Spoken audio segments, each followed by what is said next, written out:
सर्व प्रकारचे सोन्या चांदीचे दागिने खरेदी करा आता एकाच छताखाली। Ridhan jewellers 133 new तिरेगाव, Chandni Chowk, forest, Solapur. Solapur शहराच्या कस्तुरबा मार्केट येथे भाजी विकणारी एक 60 वर्षीय वयोवृद्ध महिला बेपत्ता झाल्याची तक्रार जोडबावीपेठ पोलीस ठाण्यात प्राप्त झाली आहे। या संदर्भात त्यांच्या मुलाने तक्रार दिली आहे। साळूबाई नामदेव वाघमोडे, वय वर्ष 60 असे बेपत्ता झालेल्या ज्येष्ठ महिलेचे नाव आहे। तरी सदरील फोटोमध्ये दिसणारी महिला कोणाला दिसून आल्यास किंवा त्यांच्याविषयी काही माहिती असल्यास त्यांनी तातडीने जोडबावीपेठ पोलीस ठाण्याशी संपर्क साधावा असे आवाहन करण्यात आले आहे।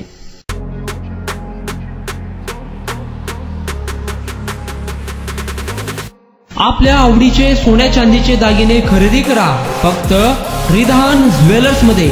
24 कॅरेट, 22 कॅरेट, 20 कॅरेट आणि 18 कॅरेटचे हॉलमार्क केलेले सोन्या चांदीचे दागिने फक्त आणि फक्त रिधान ज्वेलर्स मध्ये। ग्राहकांसाठी 10 ग्रॅम सोने खरेदीवर 100% रिसेलची गॅरंटी। आता सोने खरेदी करा हप्त्याने। रिधान गोल्ड योजना, 11 हप्ते तुमचे, 12वा हप्ता आमचा। मजुरीवर 50% सूट। एकदा अवश्य भेट द्या। Ridhan jewellers 133 new तिरेगाव, Chandni Chowk, forest, Solapur.